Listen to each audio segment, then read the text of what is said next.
Happy mothers day. ఇది సాక్ష్యం కన్నా యాక్చువల్గా ఆఫరింగ్లో చెప్పాలనుకున్న కొన్ని మాటలు. అండ్ సాక్ష్యం కూడా ఉంది. ఏంటి అంటే ఈరోజు మా అమ్మగారు బ్రతుకున్నారు, దాన్ని బట్టి దేవుడికి మహిమ. My mother is alive and I'm testifying it. My mother had to go through so much. చాలా హెల్త్ ప్రాబ్లమ్స్ ఉండింది గత కొన్ని సంవత్సరాలుగా.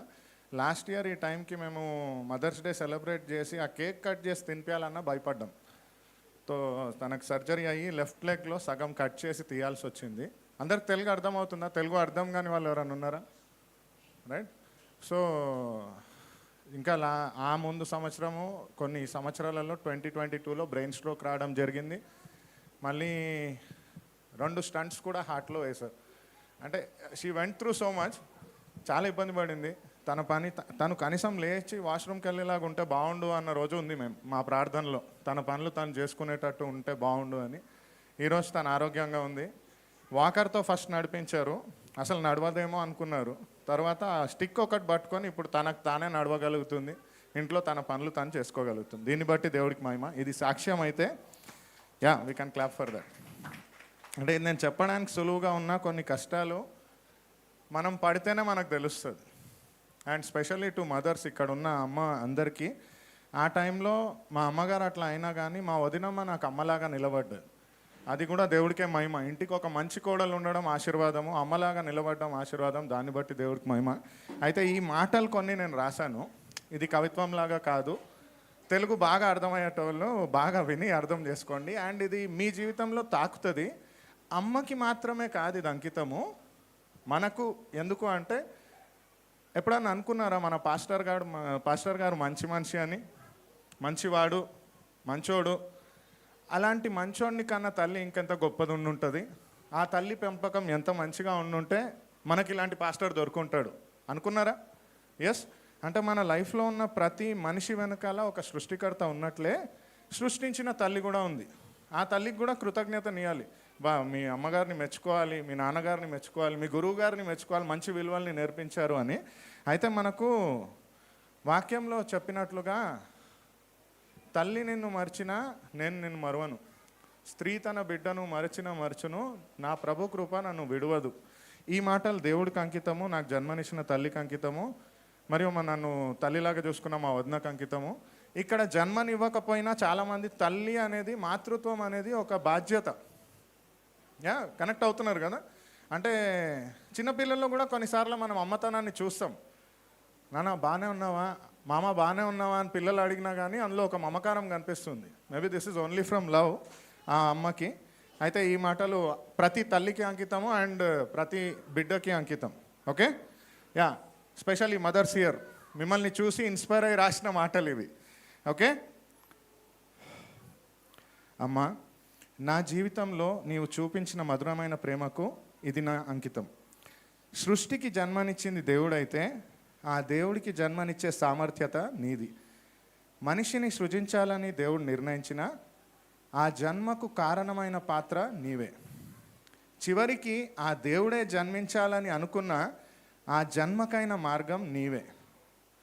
ప్రసవించి జన్మనివ్వాలన్నా, ప్రేమించి పోషించాలన్నా, లాలించి పాలించాలన్నా, సరిదిద్ది సంతోషించాలన్నా నీవే. అమ్మ, ఈ లోకంలో దేవుడిని నేను చూడకపోయినా దేవుడిని నాకు పరిచయం చేసింది నువ్వే. నీ రూపంలో ఆయన ప్రేమను ప్రతిరోజు చూశాను. యేసు శిలువ పైన బాధను భరించినట్లు నువ్వు నా కోసం నీ కలలను సిలువెక్కించావు. నాన్న మన కోసం ఎంతో కష్టపడి సంపాదించిన ప్రతి పైసా లెక్క కడుతూ, చాలా పరిశీలించి అవసరమైన వాటిపైనే ఖర్చు చేస్తూ, బేరమాడి ప్రతి రూపాయిని వెనుక వేయడము నీకే సాధ్యం. తెలియని వయసులో మన స్తోమతకు మించి నేను ఏదైనా అడిగితే దాని మీద నా ధ్యాస పోయేలాగా ఏదో ఒకటి చేసి, ఏదో ఒకటి నాకు ఇచ్చి నన్ను బాధపడకుండా చూసుకున్నావు. అయినా లోపల అవమానాలు, ఇబ్బందులతో కుమిలిపోయినా బయట మాత్రం చాలా స్వాభిమానంగా నాకు తోడుగా నిలిచావు. నాన్న లేని ఇంట్లో ఎదురు చూస్తూ నేను ఉండగలనేమో, కానీ నువ్వు లేకుండా అసలు ఇంట్లో ఉండలేను. ఆఖరికి నా కంచంలో నేను అన్నం వేసుకొని ముద్ద తినలేను. అసలు అది ఇల్లే కాదేమో అనిపిస్తుంది. నిజమే కదా? నువ్వు ఉన్న చోటే నా ఇల్లు కాబట్టి. నేను నవ్వాలి అని నువ్వు నీ కన్నీళ్లను దాచుకున్న రోజులు ఎన్నో. నేను ఇష్టంగా తినాలని నీకు ఆకలి లేదు అని అన్న సందర్భాలు ఎన్నెన్నో. త్యాగం, సహనం, ఓర్పు, సహకారం, పొదుపు, బాధ్యత, చురుకుతనం, ఇలా ఎన్నో భావాలను పెద్దగా చూపక నీ కళ్ళ వెనుక చిరునవ్వుతో దాచివేయడం నీకెలా సాధ్యం? నా మొదటి ఏడుపు వినగానే ప్రారంభమైన నీ నవ్వు నేను నవ్విన ప్రతిసారి ఆనంద బాష్పంగా మారింది. నేను పుట్టక మునుపు నీ ప్రపంచం పెద్దది, కానీ నేను పుట్టాక నన్నే నీ ప్రపంచంగా మార్చుకున్నావు. నేను తినడానికి మారం చేసిన నీ ఆకలి మరిచి నన్ను ఆడిస్తూ ఆకలి తీర్చావు. పోషకాహారం అంటే నాకు తెలీదు, కానీ నీ చేతి ముద్దలో నేను అది పొందుకున్నాను. అందరూ నన్ను చూసి నిలువెత్తుగా నా దేహాన్ని చూసి ముచ్చట చేసిన, బలవంతుడు అని ప్రోత్సహించిన, ముద్దుగా ఉన్నావు అని నన్ను ముద్దాడిన, దాని కారణం నీవు ప్రేమతో తినిపించిన ప్రతి మెతుకు. రుచి అంటే నాకు తెలియదమ్మా, కానీ నీ ప్రేమతో చేసిన ప్రతి వంటలో దాన్ని రుచి చూశాను. నేను కసురుతూ తిన్నా, నీ శ్రమకు మెచ్చుకోక వంకలు పెట్టినా బిడ్డ కడుపు నిండిలే అని తృప్తిపడ్డావు. నేను బాగా మాట్లాడుతున్నాను, చదువుతున్నాను, ఏదో సాధించానని అందరూ చూసి మెచ్చుకున్నా నాకు మాట రాని రోజు మాటలు నేర్పింది నువ్వే. నాలో శ్రేష్టమైన కార్యశీలత, నాయకత్వం, భక్తి లాంటి లక్షణాలు అందరూ చూసినా అవి నాకు నేర్పిన మొదటి గురువు నువ్వే. నీ ప్రార్థనలో ముఖ్యాంశం నేను, అర్హత లేని నీ ప్రేమకు వారసుడిని నేను. నన్ను తిడితే ఆ తిట్టులో నాకు మంచి చేయాలనే నీ మనసు ఉన్నది. నన్ను కొట్టిన దెబ్బలో సరిదిద్దాలన్న స్వార్థం ఉన్నది. నాతో కఠినంగా వ్యవహరించిన నా పట్ల క్రమశిక్షణ ఆలోచన ఉన్నది. క్రీస్తు పాపాలను క్షమించినట్లు నువ్వు నా 1000 తప్పులను క్షమించావు. నేను నిన్ను బాధ పెట్టినా పర్లేదు నాన్న అని మళ్ళీ నన్ను హత్తుకున్నావు. నా బట్టలు శుభ్రంగా ఉండాలని చూసింది నువ్వే. నా కడుపు నిండాలని చూసింది, ఆలోచించింది నువ్వే. నా జ్వరం తగ్గాలని నిద్ర మానేసింది నువ్వే.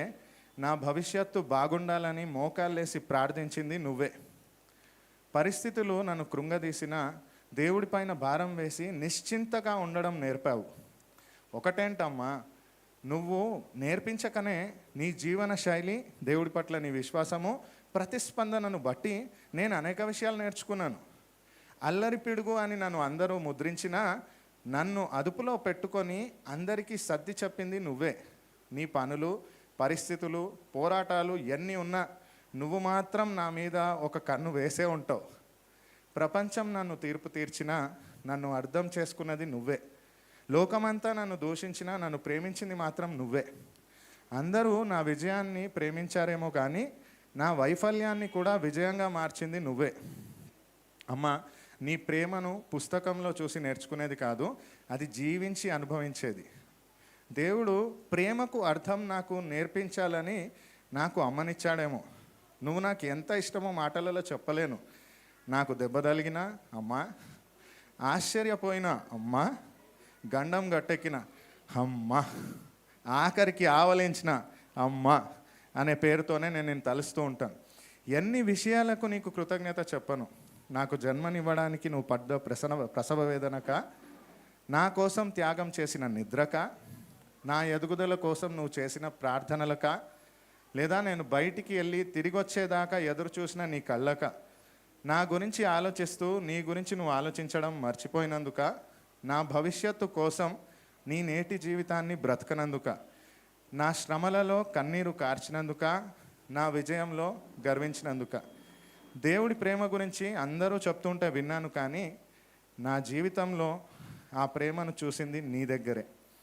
నువ్వు కేవలం నా తల్లివి కాదు, నా జీవితంలో కనిపించే దేవుడి ప్రేమవు. This is dedicated to all mothers. Yeah, తల్లి, మీ అమ్మగారు బ్రతుకున్నారంటే ప్రేమకు చూసుకోండి. ఎవరికి ఎప్పుడు ఏమవుతుందో తెలియదు. దేవుడికి తన ఆయుష్ను బట్టి దీవించాలి. ప్రతి తల్లి బాగుండాలి. And specially Gen Z kids, next generation ఎవరైతే ఉన్నారో, మనం చాలాసార్లు అమ్మని గ్రాంటెడ్గా తీసుకుంటాం, దేవుడిని కూడా గ్రాంటెడ్గా తీసుకుంటాం. మనం మన జీవితాన్ని, మన చుట్టూ ఉన్న వారిని, ముఖ్యంగా అమ్మని చాలా ప్రేమకు చూసుకోవాలని కోరుకుంటున్నాను. అండ్ ఈ పాజిటివిటీ స్ప్రెడ్ అవ్వాలని దేవుడిని దీవిస్తున్నాను. God bless this. పాస్టర్ అమ్మ, హ్యాపీ మదర్స్ డే.